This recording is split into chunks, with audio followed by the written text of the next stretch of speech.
So why this magazine now? Headlines across the country read, "The decline of the liberal arts and humanities," "Liberal arts education is dying," "Are the liberal arts dead?" Pew released a study in May 2024 asking, is college worth it? And only 25% of Americans say it is worth it to have a college degree. Gallup says confidence on higher education is down 48% since 2018 and 57% since 2015. That's a really sharp decline in less than a decade. And these headlines and polls are really not to be taken lightly. We seem to be at an inflection point in higher education. So the idea for this issue took hold. So let's imagine for a moment, you may want to close your eyes, what higher education could look like in 2040 something. Drawing upon a Knowledge Core algorithm, robots could teach client students, while generative AI might provide instant personalized feedback. Or the few celebrity faculty remaining might lecture as 3D holograms in students' own homes. Classes could have 25, 35, 50,000 students who never actually meet each other in person once.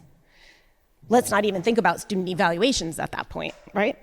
The university could entirely detach from space and place, and campuses with their housing, food costs, extracurricular activities and clubs, orientations, athletics, retreats, libraries, and heating and landscaping costs could shrink or simply disappear. Client students who know exactly what they want to do for the rest of their lives at the tender age of 17 could learn the exact skills they need to do the perfect future job at the least possible cost, and then the transaction would be complete. It's really hard for us to imagine what the rite of graduation passage might look like at that point. And the only reflection students might encounter then would be their own, caught in the screens of their iPhone 24, 25s. To some, this is a dream scenario, but reading through our issue of C21 magazine, I think you'll find that within the 500-year-old Jesuit Catholic tradition of companionship, this scenario would be a nightmare, since letting our students know us and us know them is a critical piece of the educational transformational education. And I dare say many of us in our varied roles across campus not only bring our whole selves to the classrooms, but we bring love in our daily work in the higher educational environment. When we ask that invaluable question, who will our students become? Listening to alumni, the community that we create together is one of meaning and purpose that endures in a network well beyond the college years. So I'd like to start the conversation today by thanking our MCAS Dean, Father Greg Kalscheur, our Provost, David Quigley, and our Associate Professor for Old Testament and BC grad in the Clough School of Theology and Ministry, Jaime Waters, for having this conversation at the launch today. Thank you. So David, could you tell us a little bit about what exactly the landscape for Jesuit Catholic education is, both domestically but also internationally, on some of these topics? Sure, thanks so much. Let me thank Karen, return her kind words for all the great work that the center does, and especially you, Elizabeth, for pulling together this issue. When you look at the issue, it's a reminder of how blessed we are with the contributors, and even more when we look around the room here. I mean, it's really a conversation among collaborators, all of us leaning into the shared work of making the case for a particular vision of the liberal arts. It's a great snapshot of who we are as a university at this moment in time. And the first point that I would make, and this it can extend in many cases to other Jesuit and Catholic institutions of higher learning, though not all, is there's a certain countercultural force to it. I mean, your description of that dystopian future, the only thing scarier than the moment of graduation is imagining the society 10 years out when these kind of highly skilled technocrats have no ability to confront the grand vexing challenges, whatever the grand challenges of the later 20th onto the 21st onto the 22nd century will be. I think that, I mean, as I look at the assorted 24 presidents of the university, you think of Father McElroy, Father Gasson, the way in which they're working against the grain in certain ways as BC is launched. You go back to St. Ignatius and the other 16th century founding voices in Jesuit education. Go back to Bologna. Go back to the monasteries of the early Middle Ages, kind of preserving knowledge, preserving civilization. You go back to the first Christians. There's this kind of countercultural impulse, which I think is important to attach to the liberal arts. So that's a bit of a framing, at least in my mind, as we think about these remarks. I'll get to the question in just a moment, but the other piece that I would say is, I think, important, and I think all, at least American liberal arts institutions, and especially Jesuit Catholic institutions, grapple with. I think about our good friends out in Worcester, and Greg is on the board out at Holy Cross. But liberal arts, I don't know if I ever encountered the term liberal arts until I was around 16, 17-year-old and starting to look at colleges. I kind of knew implicitly what eventually I'd learn them to be, but they had never been presented to me as such. And if anything, back then, my first encounter, and I'm one of the folks who decided to go to a small liberal arts college, I was drawn to it. But I think just introspectively that there's a certain status attachment or prestige that has always been attached, not just in the U.S. higher ed context, but in other settings of the world. Liberal arts is something for some, not for others. An exclusionary piece to it, not necessarily an invitation to all. And I think as I've grown older, come to greater maturity and wisdom, I hope, and especially worked in this particular liberal arts context, that kind of liberationist, liberatory element within the liberal arts has become ever more pronounced for me, linked to, I think, a really important insight, which is that the liberal arts, when done right, leads to a kind of intellectual humility, which I think is critical on the road to a kind of wisdom. So in some ways, in tension with that kind of status hierarchy that liberal arts sometimes can play into. So again, one of the reasons that I'm interested in the question you just raised is that internationally, whenever I talk about our core or our commitments as a liberal arts university, when you talk to the 120 plus higher education institutions around the rest of the world beyond the US, very few of them have anything recognizably like an American core. They certainly trace back to the ratio and the 16th century origins of Jesuit higher education, but they play into the approaches that in so many other countries follow what you just described. You take your qualifying exams, your A-levels, whatever they are, at the end of your secondary school experience, and you're on a professional track, and there might be a little bit of formative education sprinkled in for undergraduates, but to the extent those institutions have a recognizably liberal arts ethos, it's very often in faculties of theology or philosophy or in other areas. So that kind of global comparative context, I think, is important for us and says that there's something a little bit unique. Don't want to go fully American exceptionalist here, but there's something a little bit different at play here. But then also within the 27 Jesuit colleges and universities, and here I'll put a plug in for Father Leahy, his book, Adapting to America, which is a study of the late 19th century and 20th century emergence of Jesuit colleges and universities, coming into their recognition as American institutions, so part of the American system, but also in some ways, as I said, distinctive, if not fully countercultural. And I think across that network, we live out our mission. We inherit that tradition in a range of particular ways, but in so many, and I'll be spending time, I guess, in Creighton next month with the Jesuit Provost. It's interesting how the liberal arts are a point of continuing contention, but a recognition among those schools in a very strong place like BC and others that are facing greater challenges right now. There's a recognition that leaning into that liberal arts tradition and those liberatory possibilities of liberal arts education done right is in so many ways a competitive advantage. David, you mentioned formation, and I hope Greg will talk to this point. Greg, BC's commitment to formative education, articulated both in the undergraduate and the graduate level, may be an area of uniqueness, as David was just pointing out. What are a few examples of the ways that we hope that our undergraduates and graduates experience formation, take away from their BC experience beyond just the intellectual rigor of their coursework.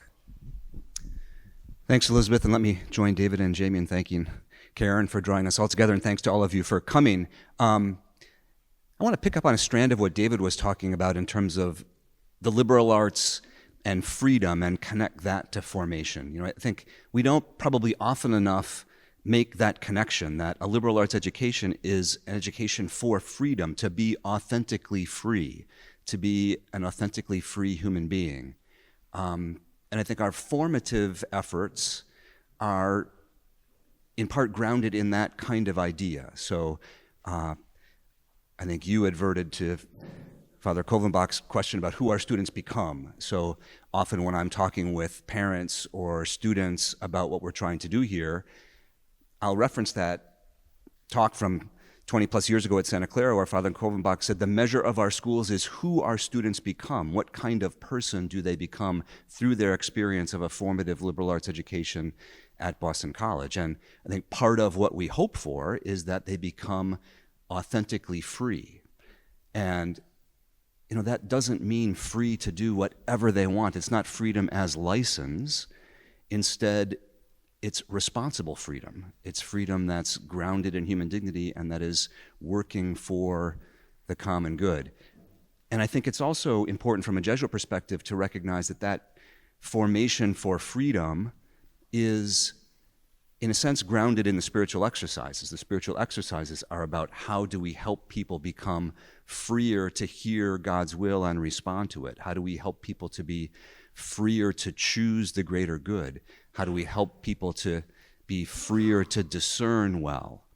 And so I think our formative efforts at the undergraduate level or at the graduate level are pointed towards that formation of a certain kind of person, to be authentically free, to be a fully flourishing human being, ready to exercise responsible freedom, ready to take responsibility for contributing to the common good. I think from a kind of academic program perspective, at the undergraduate level, we've spent a lot of time over the last decade, led by David and Mary Crane and Andy Boynton and others, to really think about how do we do this more authentically in the core curriculum. So how are we thinking about integrating character formation and intellectual rigor, and especially, I think, reflection and discernment in the way in which we teach core courses.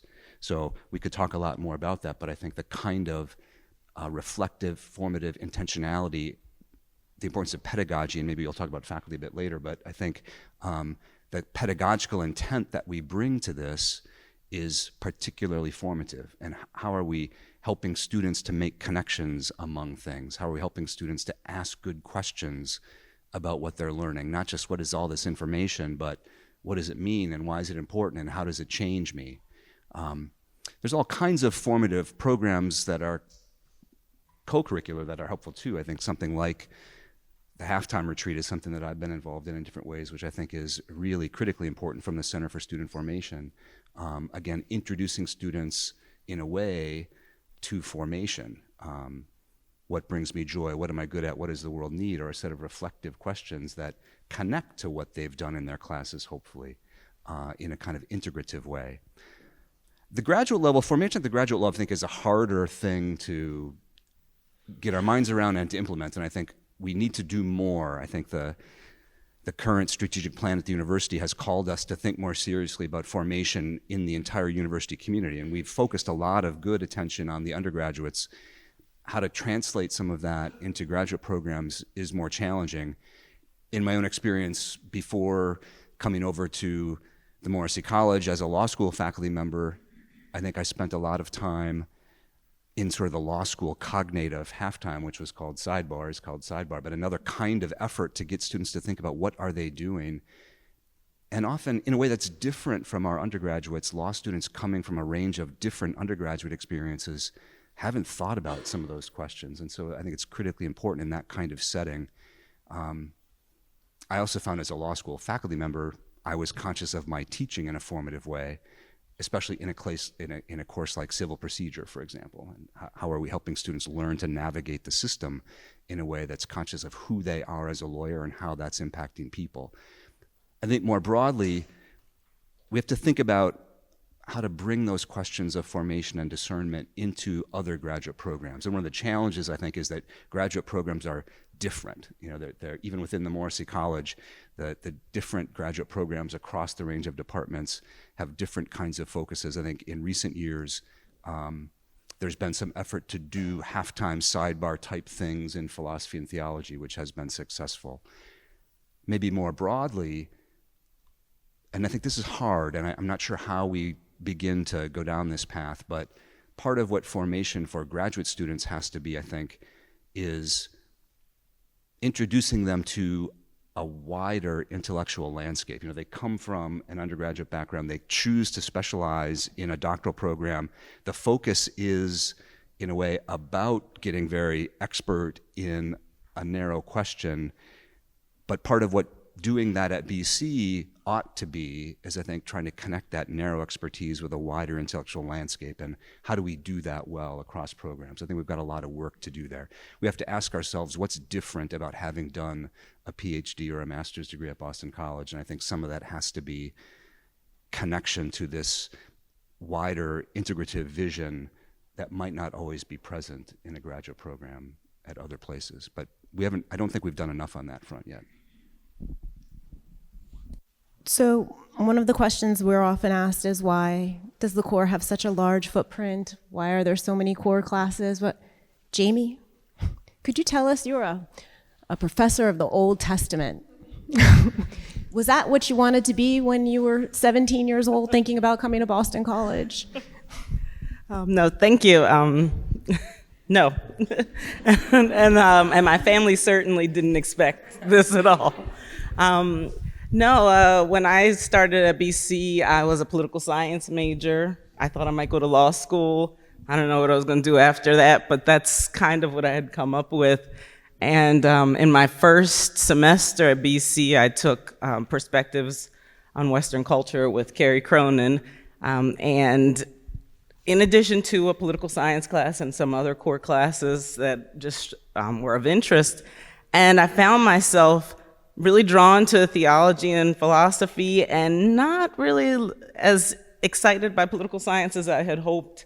And I wrestled with that, but I just sort of leaned into it and said, okay, this is part of being in college. And so I said, just not give up on political science yet, but let's just see how this plays out. And then in my second semester, I'm like, I'm really kind of struggling with these courses, and I just love my theology homework. And again, not what I expected to be saying when I came to BC. I remember sharing this with my mom in particular, who was very excited, and I guess I'll say also, since we're here gathered for this C21 Resources magazine, she received hers in the mail, so for the mailings, it is getting to alums and parents. And so anyway, she loves BC. She loves to hear all about what's happening here. But I remember saying, I'm taking all these classes, and I really don't think I want to do political science. And she said, that's great. That's what college is for. It's a time to explore and to think about where you see yourself. I'm like, yeah, I think I want to study theology, maybe double major with philosophy. And I was sharing this with my mom recently, and I'm like, do you remember what you said to me when I came home after Christmas? And she's like, oh yeah, I said, that's great. And I'm like, no, that's not quite how that conversation went. I said, I really want to study theology, and you said, what about business? That was her first reaction. And I said, no, I certainly don't want to study business. And then I shared what I was learning in my classes, in perspectives. I shared, actually kind of to echo what Greg mentioned, that I was learning questions I didn't even know I should be asking. I learned that I just wasn't even thinking in ways that I could and should be. And so I was so excited by that. And so And I said, don't worry, I'll get a job. So I get the parental concern over this. I knew know my mom well, and so I knew I better have some, like, what am I going to do with theology information to share with her. But I said, I really just love this intellectual pursuit. I love being able to think in new ways, think critically, and I can find something to do with it, don't worry. And so I think that she didn't continue to push business, although that was the initial reaction, but I think there was a real appreciation for the ways that the Corps in particular was opening me up and helping me to think in ways that I just hadn't before I came here. Greg and David will just weigh in, but in talking to you, the role of the faculty seemed really critical. Faculty are still with us today, actually. Yeah, I should say, when I mentioned Carrie Cronin, I say I can thank Carrie Cronin or blame Carrie Cronin. I'm gonna go with thank, of course, but yes, in particular, the Perspectives course, because it was a year-long course, so we spent a year together, not with our faculty, but also as a cohort in our course. And so not only did it help me to connect with my fellow classmates, but Carrie in particular showed a lot of interest and just was available both in and outside of the classroom to really to support me and to encourage me to think about what this kind of career might look like. And so, yeah, I mean, if I hadn't taken Perspectives, I mean, sometimes I just wonder what I've studied, but it was really the Perspectives course that made me change my major. So many directions I could go with on that. I would say, I think first thought that comes to mind is Father Jack Butler has very often over the last decade plus as vice president for mission and ministry talked about faculty as the primary formators, making the classroom the space that is the kind of seedbed, the grounds, like that long ago Perspectives class for the most meaningful formation. And in my own decade and a half of hearing that phrase, I've gone from an easy kind of sense of, wow, that's flattering, that kind of elevates the faculty. We all as faculty in the room love it when we are held up at the center of the university, to a growing sense of responsibility, the kind of obligation we have to rise to the level. If we are the primary formators, we can't just do what we would do in a classroom unthinkingly 20 years ago or at any other great American university. What is it that we're doing to reach the young 17, 18-year-olds who've never encountered theology or urban history or legal studies before, to bring them into a rich conversation about the discipline, but also open up their horizons in powerful ways? I think that's a really important point. So a liberal arts education or a formative humanistic education doesn't just happen because you have the right set of disciplines in your curriculum. I think that's a really important point to recognize. You can't just say, take this and this and this, and it all adds up to a liberal arts education that does what you hope for. It really depends on how those courses are taught. So I think in the end, pedagogy is really important. Is there a humanistic, liberating, reflective, discerning pedagogy brought to bear, no matter what's being taught? And I think that's a really important thing that has been clear to me, both as somebody who began teaching at the higher education level in a law school setting, not teaching what would be thought of as a liberal arts discipline, but I think trying to teach it in a way that was inspired by a liberal arts intentionality. But then kind of diving into some of the work that John O'Malley has done in the history of Jesuit education. So John O'Malley's a Jesuit historian who passed away fairly recently. And in a series of talks and papers, he made a similar point about it not being so much what you're teaching, but how you're teaching it. And any discipline really can be liberating or can have a humanistic dimension to it if it's taught in the right way. Am I asking questions that are connecting the content to the students' lives? Am I asking questions that help the students try to see how this discipline might connect with that discipline, or how it helps them to think about what they're going to do in the world? That's all dependent on how the course is taught. And he contrasted sort of that kind of pedagogy with what might be more typical in graduate school, where there's a kind of professionally oriented expertise around the discipline that is the primary thing. And I think in an undergraduate liberal arts education, we want there to be intellectual rigor, and we want to approach things with that kind of rigor. But we have to think about what the intentionality is, and it's different than that kind of professionalization. It's really got to be rigor integrated with character formation and thinking about this question of who are students becoming. And that, in the end, I think is a matter of what kind of questions do we ask. I don't think there's a mystery about what formative education really is. It's, am I thinking about questions that help a student develop as a person? Am I helping them think about who they are, who they want to be, how they'll get there?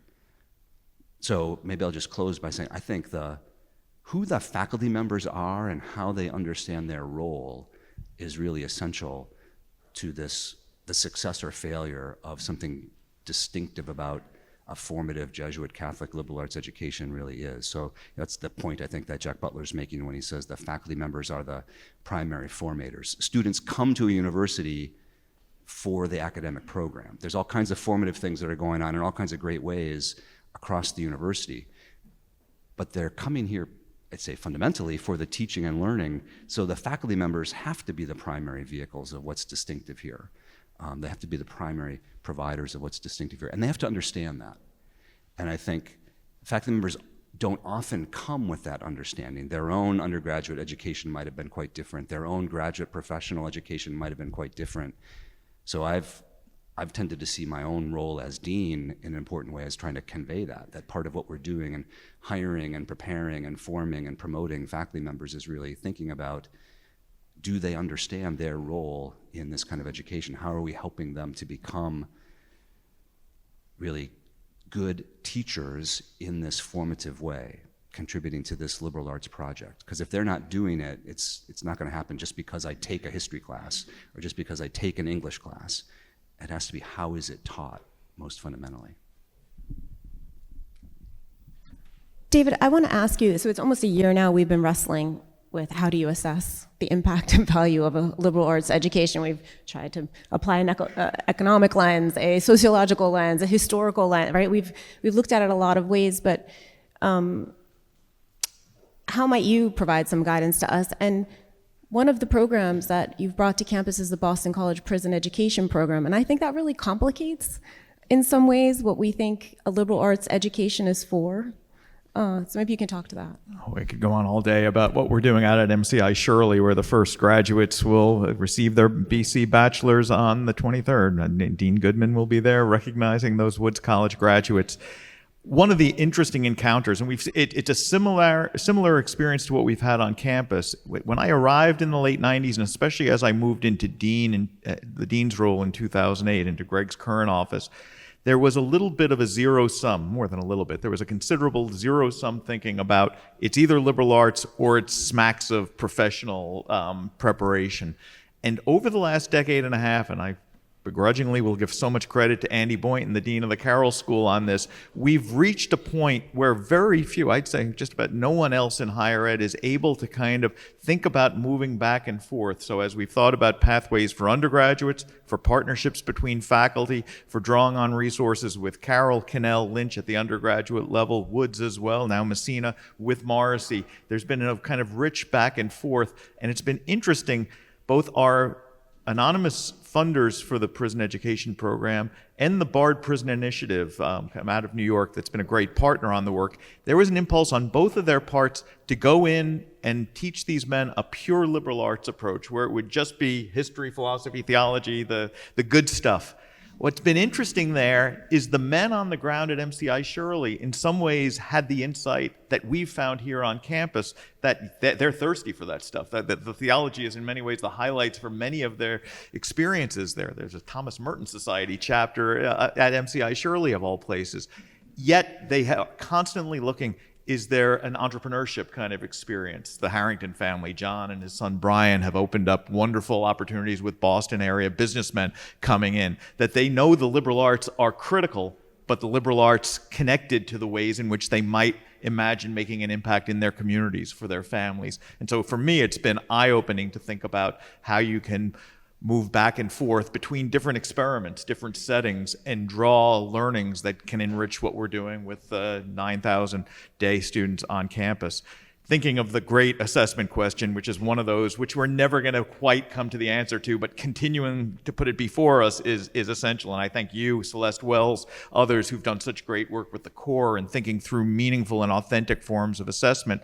I go back to one of the earlier conversations like this as part of the university sesquicentennial back in 2013. We had a distinguished set of speakers, college presidents from around the country, leading scholars talking about basically answering your questions.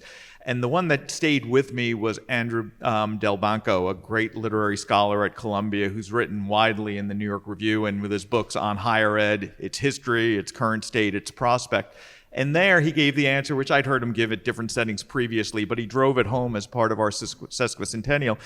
And it's too cute, but it's a core truth. It's only at the 20th or 25th reunion when you talk to alumni and talk about the lives they've lived, who they've become, the worlds that they've engaged and we've hoped impacted for the better, the faculty members that they become at a formative institution. It is only at that 15, 20, 25-year horizon where one can fully assess what formative education has meant. Again, it's too cute in some ways. The parents who are going around campuses with their 17-year-olds are not looking for what that 25th reunion wisdom conversation will look like. But I do think one of the best projects that I engaged in back when I was dean and that we're working through another set of iterations are young alumni surveys, kind of BC alumni 3, 5, 10 years out. Some of the most telling data that in some ways helped fuel the renewal of the core, that has shaped my own thinking of where to direct resources or where to place points of emphasis, came out of those voices. Because I think it is really in the fourth year that the experiences that Biz and Greg, Akua, others will be leading going forward, that we're beginning to see students making sense of the full impact and where we can begin to assess, and then carrying that forward a few years out. I think there's real insight to be gained there. So Jaime, what's it like to be back now that you are on the faculty of the Clough School of Theology and Ministry and with a different student population? Sure. I mean, it's amazing to be back. When I think back to myself at BC, I knew I wanted to be a professor. The idea that I could somehow be back here to do it, I don't think, I couldn't even say it was a goal. It just seemed like an impossibility. So, I mean, it really is, I'm really fortunate and blessed just to be back here. So I love it. I mean, it's wonderful. I guess what's different now, aside that I'm a faculty member, but being at the Clough School, our students, are primarily preparing for careers in ministry, and so they're graduate students.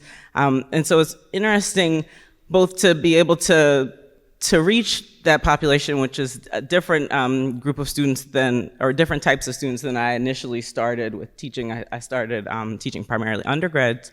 And it's pretty fantastic to be able to kind of merge their love and interest in studying theology with a real intention to seeing this as a part of their career, as a part of their vocation. And so all the things that I teach them, I try to have in mind, how will this be applicable in their ministerial context? So we are always sort of mindful of how this sort of plays out in the church and the world. And so not solely just giving them a set of facts to learn, but actually thinking about how they'll use this in the work that they hope to do.